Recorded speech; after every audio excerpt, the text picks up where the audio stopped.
Good evening, everybody. Hope everybody's doing well. My name is Michael Corgan. First and foremost, I appreciate everybody coming out. Your time is valuable, and these events are, very necessary, as Tom was talking about. So I appreciate everybody's time coming out, filling out questions, and getting to know us a little bit better. Not just looking at a website, which when you look at it today, they all look the same. When you look at a yard sign, it has a slogan, it's all basically the same.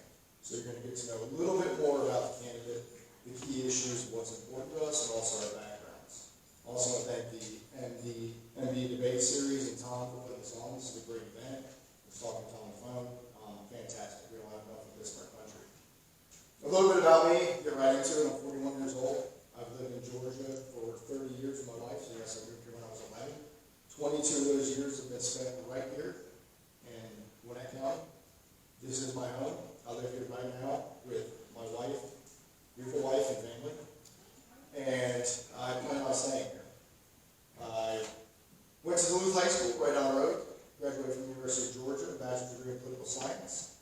I went into corporate America, telecommunications industry for the last 17 years. Last 10 years in leadership position for some major corporations, running large divisions, and being held to execute upon 30 seconds, making sure that we hit our goals and objectives.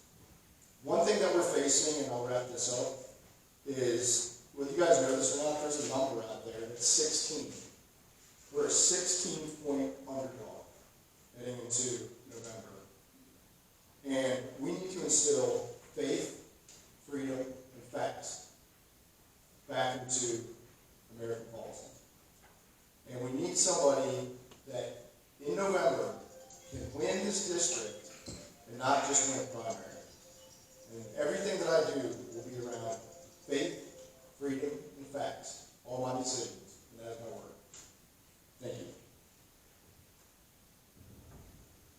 Well, thanks to Tom and his team for bringing every one of us together tonight, and thank you very much for taking time to listen to all of us. My name is Mark Gonsalves. I'm a husband, a dad, and I've had many successes in business. I've built, grown, turnaround companies, and I've created a lot of jobs. You can learn more about that on my website, markfordgeorgia.com. For our family, we're very privileged to be able to say that Johns Creek has been our home for the last 8 years. And with the price of gas, it sure was nice to be so close to this event tonight. I've never aspired to be a politician, but I have a burning desire, a truly burning desire to be your representative, to be your servant in Washington, D.C., just as our founding fathers intended.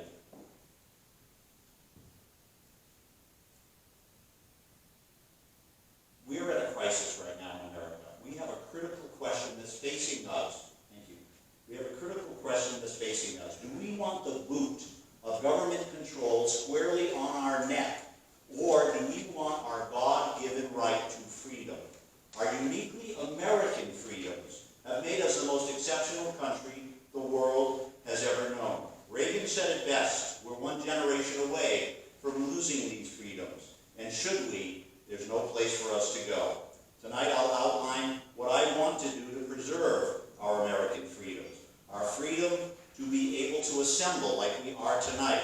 Our economic freedom, our medical freedom, and most importantly, our freedom of speech. If you remember nothing from tonight, I hope it's this: I'm your freedom first candidate. And I'll leave it at that. Thank you.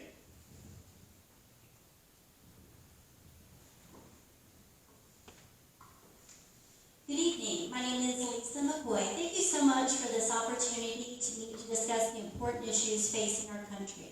As Margaret Mead once wisely said, never doubt that a group of thoughtful, committed citizens can change the world. Indeed, it is the only thing that never has. A little bit about me. I'm married with 2 teenage sons. I'm originally from Michigan. I moved to Georgia for my first teaching job. I was an elementary school teacher for 20 years. Now I'm a college professor. I have 4 college degrees, including a doctorate. Yes, I'm an overachiever. So I will work extremely hard for you as your representative. I'm running for Congress for the future of this country, for my kids, your kids, grandkids, for all Americans. We need to battle against the liberal policies that are destroying this country. I want my children to grow up in the country that I did with limitless possibilities. There are lots of important issues that I want to focus on in my campaign. Safeguarding our freedoms, no more tyrannical mandates, lockdowns, and censorship. I want to lower taxes, inflation, and our soaring national debt. I want to ensure that Americans all have access to affordable health care and that we all live in safe communities. In schools, I support parents being advocates for their children, and let's stick to teaching the basics. I'm staunchly in favor of securing our borders for the safety and security of all Americans. I believe this is the greatest threat to our country and our future. It's simple. Everyone can't live here, or everything they came here for will cease to exist. Our country would be left broke and barren. So I believe our nation is at a crossroads, and we need to vote for the right direction in 2022 and take back the House. Thank you. Good evening. Faith, family, community, and culture. That is what's going to win for this district. Politics, as usual, is not going to cut it. So when the lines were shifted, things changed. Cultures changed. The communities changed. And folks are honestly sick and tired of politicians talking about what they're going to do, promising what they're going to do. My name is YG Nystrom, and I'm going to tell you, I am a product of my environment of District 7. I was homeless in 1992. I've raised 7 children. 2 of my children were killed through abortion. 1 was killed on his job in 2008. So when the Democrats want to come talking all this garbage of what this and Republican this is this, and they don't understand the communities, I understand the communities. I was actually at the border protecting our border agents who didn't want to take the jab. I was in Maricopa County for the audit and brought back evidence and turned it into the FBI. Unfortunately, a lot of those political leaders that we voted for didn't bother to show up. This is deeper than politics, ladies and gentlemen. This is about action. This is about actually understanding what people are going through, these small businesses who have been hurt since 2020. Since the riots, and they have no insurance to cover this stuff. These families trapped in these school zones, in these dangerous schools, in these neighborhoods. You have to have somebody who understands what the issues are, who can go to any community, regardless of skin color, whatever the Democrats want to throw up with barriers. Never lead with politics. We lead with faith. Faith is the ultimate thing that will remove all the barriers. And that is what I'm doing. Faith, family, community, and culture. We're going to get into that tonight. I'm YG Nystrom, and I'm your representative for this district. I'm Mary West, and I'm running for Congress because I want to secure America. Our country has been under attack for decades through multiple administrations.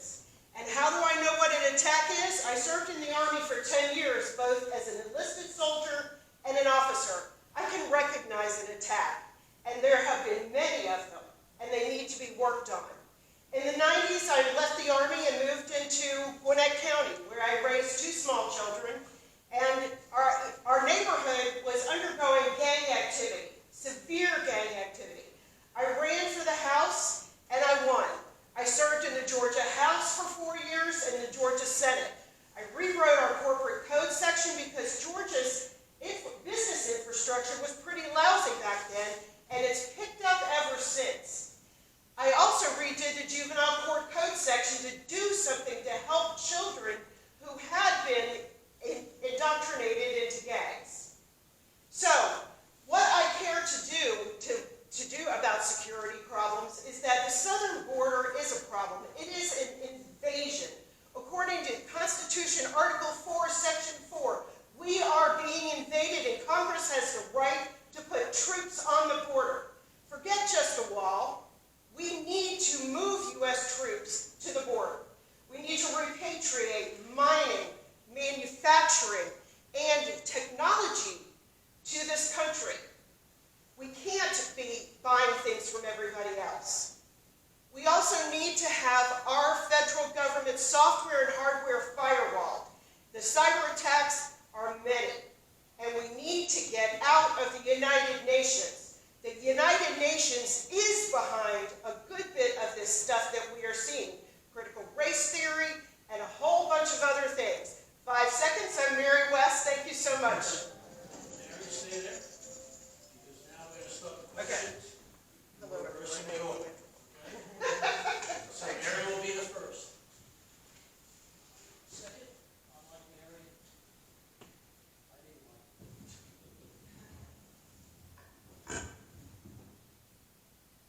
Mary, explain how you will balance support for individual freedom with the natural tendency of the government to regulate and control.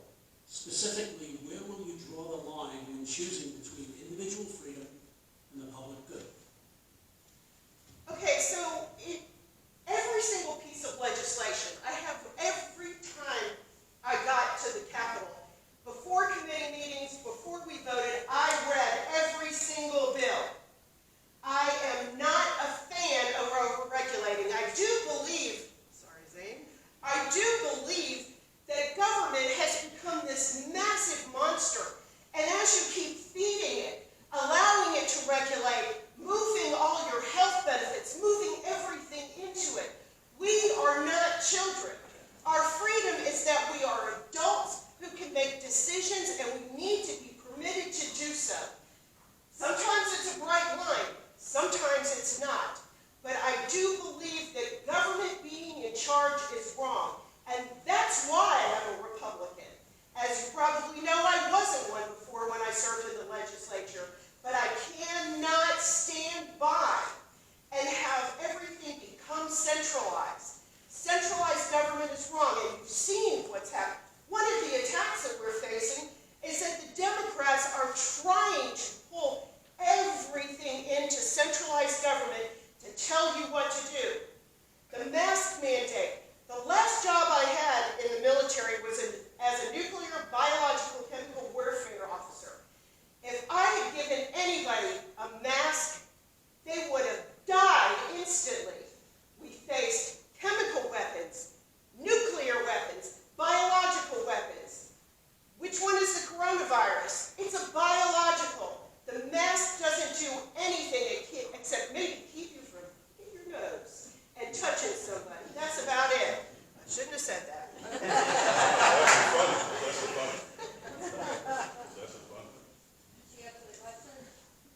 Did I answer the question? Yes, I guess so. Okay. YG, I'll repeat it because obviously it seems like a while ago.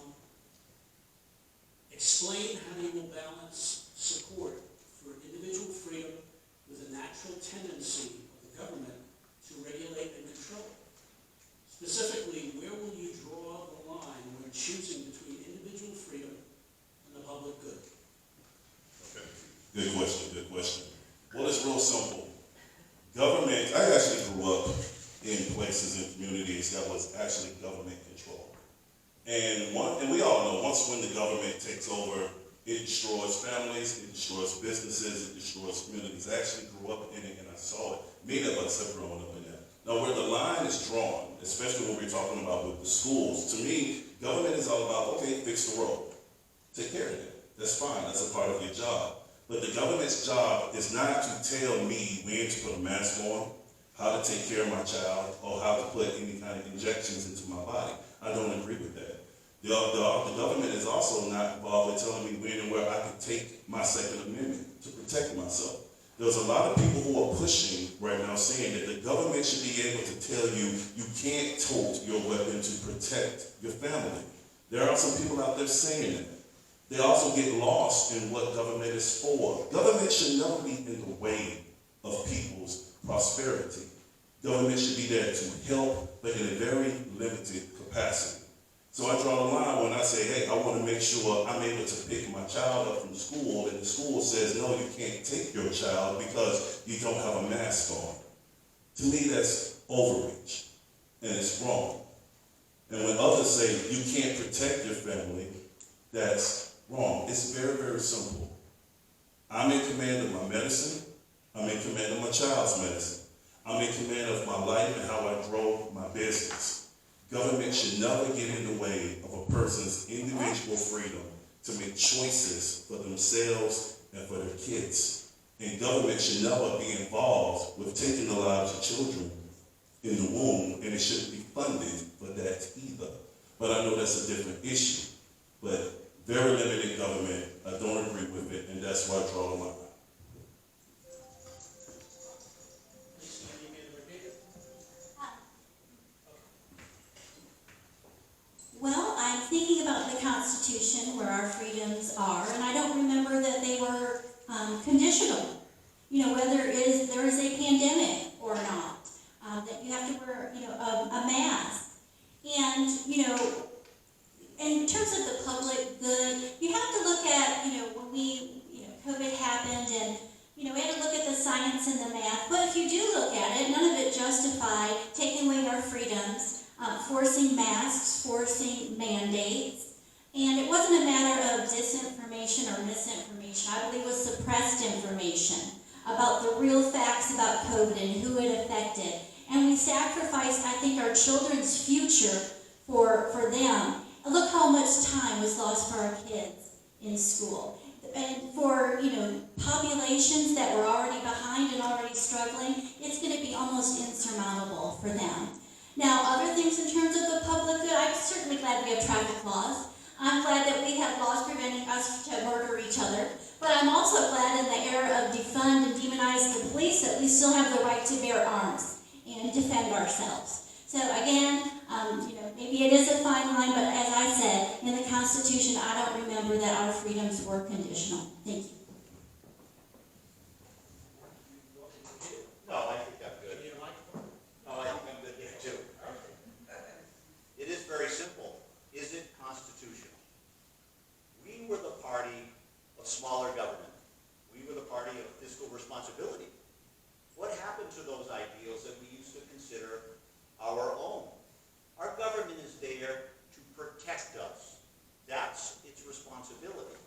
So to me, it's a very, very simple case. As a matter of fact, our Democrat opponents, there's something called the Freedom Index. And that Freedom Index evaluates bills that are voted on by our members of Congress, both in the House and in the Senate. In the House, we have Carolyn Bordeaux representing currently District 7 and Lucy McBath representing District 6 running against her in District 7. Their Freedom Index is at 5%. 5. The worst Republican performance we have in this great state of Georgia is 80%. The best is 95%. I would look to get to 100%. So the role of government is to protect its people and not overreach. Yeah, I don't think I need a microphone either. Yeah, I'm not going to talk about freedom indexes.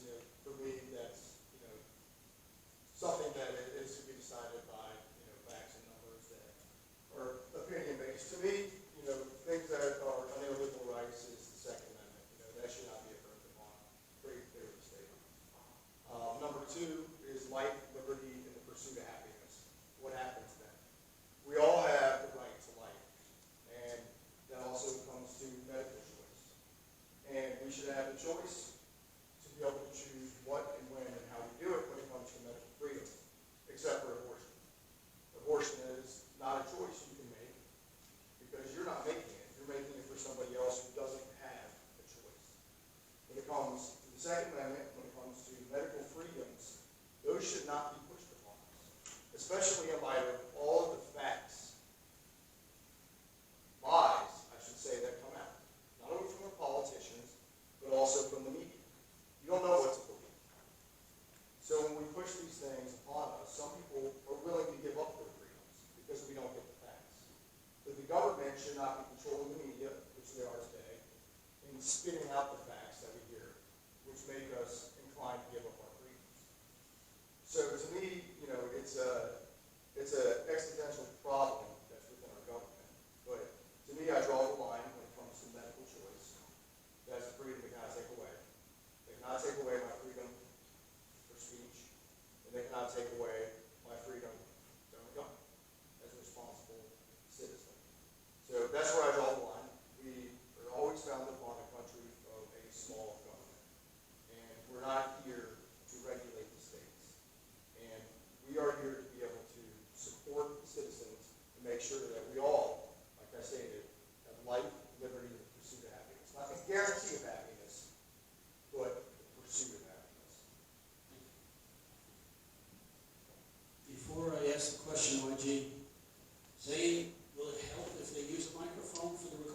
actually think it will, because sometimes the noise in the room can sort of blank out a word that you I'm not say. trying to be difficult, but a lot of people use this as a resource to go back over and over.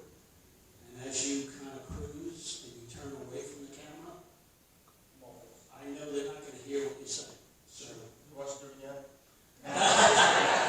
so the second question, YG, is a little bit lengthy, but I think it has some good points, okay?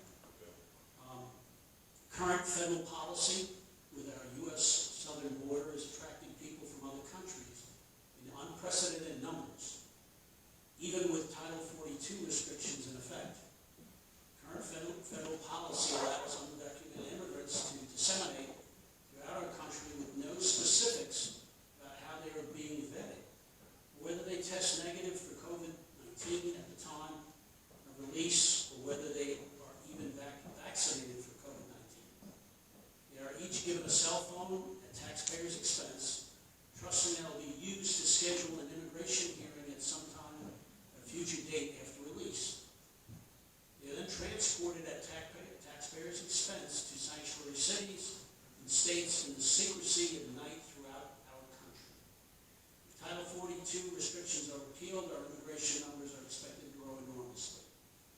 As a prospective member of the House of Representatives, what would you do about these issues? Excellent question. While I was at the border, I was seeing these things for myself. And they were also talking about 300,000 people coming in per month. This is per month. Now, I always found it funny how when Trump was in office, this border crisis and everybody was being separated and everybody had something to say. But now when Biden is in office, the border doesn't exist. These issues doesn't exist. And then the fact that when they was busing the people in under the cover of darkness and dropping them off into communities. Now, they're not dropping them off in the Democrat, luxurious communities. They're not doing that. They're dropping them off in communities that we live in. And this is destroying our communities. It's also putting the stress on school resources. People need food, but all the resources are being used up. They are not feeling what these policies are doing to the people. So on a congressional level, I want to cut that off. I want to actually enforce the policies and the laws that we have on the books, because it's not a talking point. This is about the safety of our country. And to just take people and put them in a community and just destroy that community, but then go back and say, Black Lives Matter, and we want to help the people of color. We want to help the black people. We want to help the Hispanic people. But that is where they're putting the folks and destroying those communities. And the people that I talk to in those communities are saying they've had enough. They can't get the help that they need because the government is too busy taking care of folks that don't even belong here. How about we take care of America first? Take care of our people first. And that's the thing that separates these politicians, because they live in these ivory towers. They do not feel this pain, but we do. So it's time to take care of that. And on a congressional level, I'm going to put an end to that because I've lived it. Lisa, would you like me to repeat that? No, because ironically, a lot of the examples included there is ones I wanted to highlight tonight. As I mentioned in the introduction, I think there's no greater threat to our country, to our future, than not securing our borders. As Trump said, a nation without borders is not a nation. And we're paying $80 million to put up illegal immigrants in hotels when we have American citizens living in tents in major cities. And, it just, boggles the mind. We talk about they're reluctant to, they don't want the mandate for airplanes. They're gonna appeal that. But yet they will let people come across our border who they are not mandating the vaccine for. Yet our healthcare workers are. Our veterans are being mandated to take a medicine that they don't need. They might have natural immunity. Healthy young people that are not at risk for this. So, it's just ironic that they're willing to release this and you just send illegal immigrants into unsuspecting communities in the dark of night and not care about their safety and security. So what do we need to do? to help the crisis at the border. We need to enforce the immigration laws that already exist. We need to end chain migration. We need to make E-Verify mandatory for all businesses. If there's no incentive for people to come, they'll self-deport.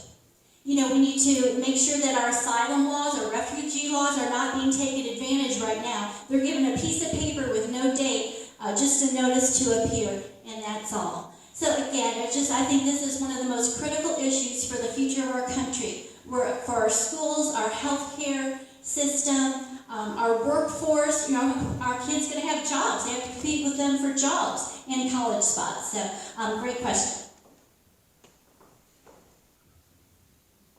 Well, this is a question that's near and dear to my heart. No sovereign nation can remain sovereign absent a secure border. And a country that cannot control its borders, it cannot control its destiny. So let's talk about Title 42. If we change this policy, the numbers I've seen is we have upwards of over 6 million people coming into our country in the next 12 months. So if you divide it by 50, you're over 125,000 illegal immigrants coming to the state of Georgia. Now what you may not know is we already have more illegal immigrants in the state of Georgia than we have green card holders. We have more illegal immigrants in the state of Georgia than the border state of Arizona. It already costs us $2.5 billion. So think about the load. And I think of, for instance, our less privileged in our society. We're bringing people in so that takes jobs away from people who need them. It also suppresses incomes for those that have them. This is a form really of modern day slavery if you think about it. So from my perspective, we must secure our southern border. And I agree with my colleagues. Why would we want new immigration laws when we have no intention to be able to use the immigration laws we already have? So let's start there. Thank you, Mark. Yeah, I think the biggest issue is we have to stop the bleeding. And right now we're hemorrhaging. And pretty easy way of fixing this, Title 42, Biden's going to try to end that, which is going to be a major issue. So we need to make sure that that doesn't happen. Number two, remain in Mexico. These things were working. People that are seeking asylum stay in Mexico until they're ready to be heard. We release them into the United States, whether they have a cell phone or we bust them wherever. You're not going to find them, for the most part. So for me, it's pretty easy in how to reverse it to stop the bleeding. I don't believe in sending troops, and respectfully disagreeing, to the border. I think it's a slippery slope when you start using troops domestically and, frivolously. It's a very slippery slope. I just think we need to change our policies. We have a lot of people here illegally now, and we need to have a policy on how do we get them to be legal. And there needs to be a way that there's a path and a process that we can get them back into a legal status. 6 million, that's a huge number. What are we going to do? We're going to complain about it all day? 6 million, we're going to find them all? Kick them out? No, we're not going to find them all. I mean, how many people were you going to employ ICE to kick them all out? So that's a cost right there. So a way to naturalize them would probably be the easier route. So stop it, stop the bleeding while we can, and find a way to naturalize people that are here.